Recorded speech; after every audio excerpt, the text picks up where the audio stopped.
অত্যন্ত শ্রদ্ধাভাজন সচিব মহোদয়, উপস্থিত আছেন বিশেষ অতিথি হিসাবে যুব উন্নয়ন অধিদপ্তরের মহাপরিচালক রেহওয়ান স্যার, এবং অনুষ্ঠানে সভাপতিত্ব করছেন যুব উন্নয়ন অধিদপ্তরের পরিচালক প্রশাসন মহোদয় এবং এই একাডেমির সুযোগ্য প্রিন্সিপাল যিনি এবং আপনারা যারা আছেন ফ্যাকাল্টি মেম্বার্স এবং প্রশিক্ষণার্থীগণ, সকলকে আমার সালাম ও শুভেচ্ছা জানাচ্ছি।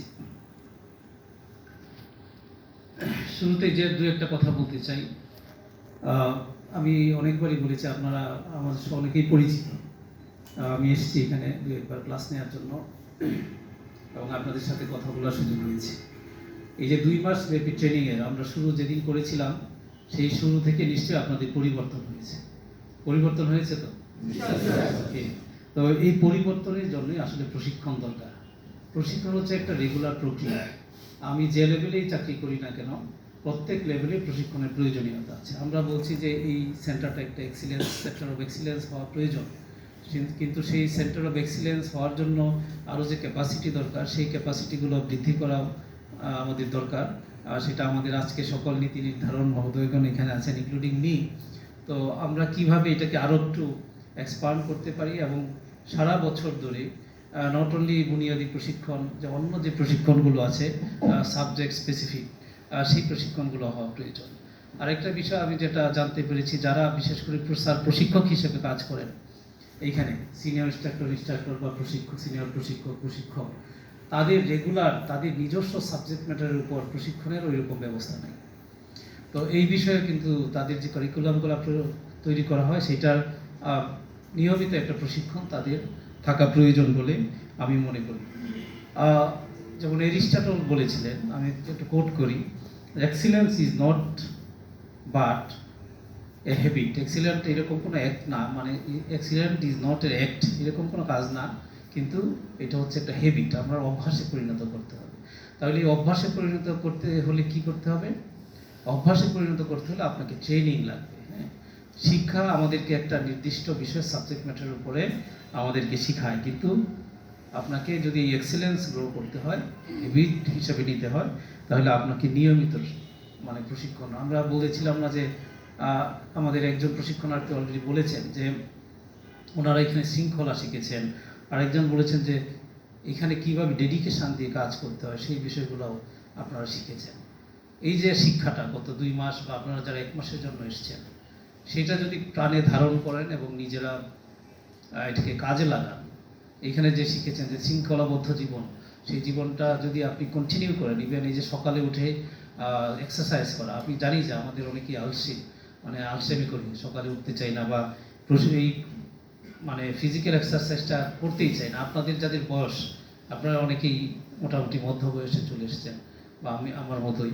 তো সেই ক্ষেত্রে আমার মনে হয় যে এই অভ্যাসটা যদি অন্তত ধরে রাখেন, তাহলে আপনি দেখবেন যে প্রচুর সময় পাবেন, আপনার ওষুধ বিষুধ কম হবে, আপনার ভালো ঘুম হবে রাতে, আপনার ওষুধ খাওয়ার প্রয়োজন কম হবে, আপনার সবচেয়ে মানসিক প্রশান্তি, শারীরিক কসরতের পরে দেখবেন যে একটা মানসিক প্রশান্তি আসে। এই প্রশান্তিটা দেখবেন যে আসলে আপনার কষ্ট হবে, দেখবেন অনেক টায়ার্ড লাগবে, কিন্তু মেন্টাল একটা স্যাটিসফ্যাকশন আসবে। সেইগুলোর জন্য অনেকগুলো বিষয় মানে আপনি কিছু আমি জাস্ট একটু সংক্ষেপে বলি যে আপনি যে এক্সারসাইজগুলো করবেন সেগুলি কোয়ান্টিফাই করার চেষ্টা করবেন। মানে কোয়ান্টিফাই করলে দেখবেন যে ডেটার মধ্যে ঢুকে গেলে আপনি দেখবেন যে আপনি কয় কিলোমিটার হাঁটলেন, এটা আপনি ট্র্যাক করবেন। এখন ট্রেকিংয়ের অনেক ধরনের অ্যাপ্লিকেশন আছে। সেটা দেখে আজকে 2 কিলোমিটার হাঁটলাম, পরের দিন 2.5 কিলোমিটার হাঁটলাম, এটা আপনার কাছে ভালো লাগবে। দেখবেন যে ও আচ্ছা, আজকে তো আরেকটু আমার অগ্রগতি হয়েছে। এই যে যদি ডেটা অ্যান্ড স্ট্যাটিস্টিক্সের মধ্যে ঢুকে যান, যেটা আমি করি আর কি, সেই জন্য বলছি, তো তখন দেখবেন যে এই যে এক একদিন আপনার কাছে চেঞ্জিং, পরবর্তী দিন আবার চেঞ্জ করার একটা মানসিকতা আপনার কাছে আসবে। সেটা বললাম আপনার এর জন্য। আরেকটা উক্তি আমি বলি, যে আপনি যখন কাজ করেন, সেখানে কাজ করার জন্য আমরা বলি যে সবসময় আপনার দরকার হচ্ছে স্কিল। আপনারা সবাই ট্রেনার, আপনারা ট্রেনিং দেন। তো আপনার যেহেতু ট্রেনিং দেন, আপনার স্কিল কী, সেই স্কিলটা এনহ্যান্স করার জন্য আপনাকে নিয়মিত পড়াশোনা করা। ট্রেনিং হয়তো এখানে আপনাকে একটা ছাঁচ দিয়েছে, একটা বিষয়ে ধরিয়ে দেওয়ার চেষ্টা করেছে, কিন্তু এখন কিন্তু অনেক সোর্সেস আছে ইন্টারনেটে। সেদিন আমিও বলেছি ক্লাসে যে আপনি যদি শিখতে চান সরকারি নিয়ম কানুন কী বিষয়, সেগুলো কিন্তু আপনি শিখতে পারবেন অনলাইন থেকে, ইন্টারনেট থেকে। আমাদের কাছে অনেকেই আসে যেমন চাকরির বিষয়াবলী না জানা কিন্তু আপনার জন্য এটা এক ধরনের অপরাধ। মানে অপরাধ মানে কি, যে আমাদের চাকরির যে বিষয়গুলো আছে, আপনি চাকরি কখন আপনার নিয়মিতকরণ করতে হবে, কখন আবেদন করতে হবে, কখন এসিআর জমা দিতে হবে, এই যে চাকরির বিধানাবলী, এগুলো জানা কিন্তু আপনার দায়িত্ব। আপনি সরকারি চাকরি করেন, আপনি যদি বলেন না আমি তো এগুলো জানতাম না, আমি এগুলো করি নাই, পরবর্তী নির্দিষ্ট সময়ের পরে সেইগুলা করার আসলে কোনো, প্রত্যেকের এক একটা সময় থাকে, সেই সময় ধরে আপনাকে করতে হবে। আমি তো এসিআর সম্পর্কে জানি না, আমি তো এসিআর জমা দিতে হবে কিনা এই বিষয়ে আমি অবগত না, এইটা যদি না করেন সেটা আপনার জন্য অপরাধ। সুতরাং এই বিষয়গুলো মনে রাখবেন। আপনাদের এখানে যে বিষয়গুলো করানো হয়েছে এগুলো সব কিছুই আপনার জানতে হবে। তো যেটা বলছিলাম যে কনফিডেন্স আসে হচ্ছে জানার থেকে, নলেজ থেকে। হ্যাঁ, তো একজন আপনারা হয়তো শুনেছেন কিনা, একজন বিখ্যাত বিজনেসম্যান যিনি অনেকগুলো সিরিজ অফ বই লিখেছেন, রিচ ড্যাড পুয়ার ড্যাড, একটু পড়ে দেখবেন যে রিচ ড্যাড পুয়ার ড্যাড, যে রিচ ড্যাডরা কী করে তার সন্তানদের জন্য, পুয়ার ড্যাডরা কী করে। তো উনি একটা কথা বলেছেন যে confidence comes from discipline and training. মানে আপনি ডিসিপ্লিন লাইফ যদি লিড করেন তখন আপনার সময়, যেমন বললাম, বাড়বে, আপনি অনেক বেশি সময় পাবেন, একই সাথে কাজগুলোকে আপনি গুছিয়ে আনতে পারবেন। এবং আপনার ট্রেনিং যদি আপনি কন্টিনিউ করেন ওই বিষয়গুলোর উপরে, তাহলে আপনার কনফিডেন্স বাড়বে। আর কনফিডেন্স থেকে আপনার যে আনলকিং দ্য পটেনশিয়াল, সেই পটেনশিয়ালটা আপনার বৃদ্ধি পাবে এবং এটা থেকে আপনার এক্সিলেন্সটা গ্রো করবে। তো ওই তিনটাকে আমি একটা বন্ডিংয়ের মধ্যে নিয়ে আসার চেষ্টা করেছি আমার আলোচনায়। তো আজকে যারা গ্রাজুয়েট হচ্ছেন, মানে এই ট্রেনিংয়ের পরে আপনারা সার্টিফিকেট পাবেন। আমি এখানে দেখলাম যে, তো আপনারা যারা এসেছিলেন প্রথম দিন অনেকেই 100 থেকে 20, 25, 30 এরকম পেয়েছিলেন, এখন অনেকেই 80 বা এর বেশি পেয়েছেন। অর্থাৎ আপনাদের কি বলে যে আপনাদের গ্রোথ হয়েছে 50%-এর মোর, মানে 50 নম্বর অথবা বেশি, এটা পার্সেন্ট বলা যাবে না। তো এই যে আপনাদের গ্রোথ হয়েছে ওভার 2 মান্থস এখানে ট্রেনিং করার পরে, এটা আপনার জন্য একটা বড় অ্যাচিভমেন্ট। আর আরেকটা জিনিস আমি সবসময় বলি যে মানুষ একটা গ্রুপের মধ্যে থাকলে, সে পেয়ার গ্রুপের মধ্যে থাকলে তার পেয়ারদের কাছ থেকে সে অনেক কিছু শিখে। সেই পিয়ার লার্নিংটা ইম্পর্টেন্ট। আপনি আরেকজনকে ফলো করেন, ও আমার এই কলিগ তো এইভাবে করছে, এটা মনে হয় বেটার। তো এই কাছাকাছি থাকলে এইটা হয়। আর আরেকটা বিষয় বলি যে আমি কি এখানে শিখেছেন 2 মাস, এটা হচ্ছে ইম্পর্টেন্ট হলো যে আপনি যাই শিখেছেন সেটাকে কতটুকু আপনি প্র্যাকটিক্যালি আপনার অফিসে, আপনার কর্মক্ষেত্রে কাজে লাগাতে পারবেন, আপনার জীবন আচরণে আপনি কাজে লাগাতে পারবেন।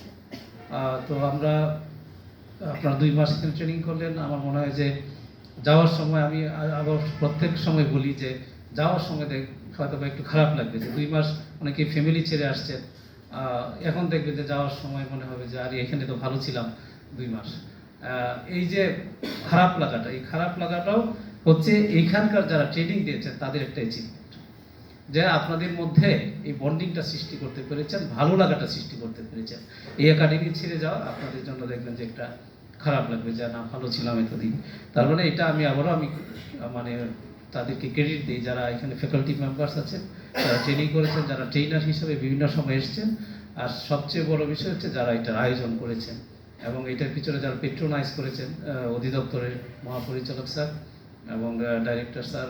আর ট্রেনিংয়ের বিষয়ে আমাদের বিশেষ করে সচিব স্যার সবসময়, উনি প্রশিক্ষণের লোক, দীর্ঘদিন প্রশিক্ষণ প্রতিষ্ঠানে কাজ করেছেন এবং উনি নিজে একজন দক্ষ ট্রেনার। একই সাথে হচ্ছে যে ট্রেনিংয়ের বিষয়ে ওনার কোনো না নাই।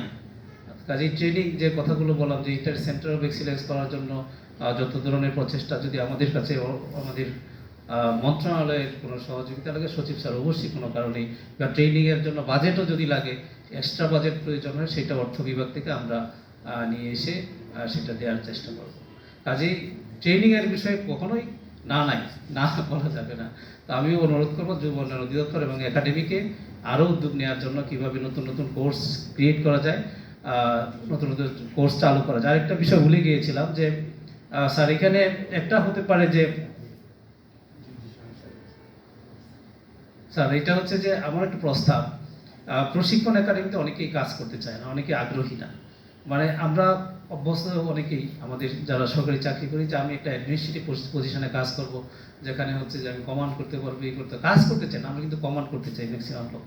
তো এইখানে এরকম একটা পুল তৈরি করা যায় কিনা, যে যারা আগ্রহী এখানে কাজ করার জন্য, আমি জানি যে এখানে পদের সীমাবদ্ধতা আছে, পদের সীমাবদ্ধতার বাইরে গিয়েও কিছু কিছু বেসিক বিষয় আপনাদের মধ্যে অনেকে আছে যারা হয়তো বা দক্ষ বা এইগুলো পড়াতে পারবেন। সেক্ষেত্রে আমরা এক্সটার্নাল রিসোর্স যে আনি, সেই নির্ভরতাটা কমানো যায়।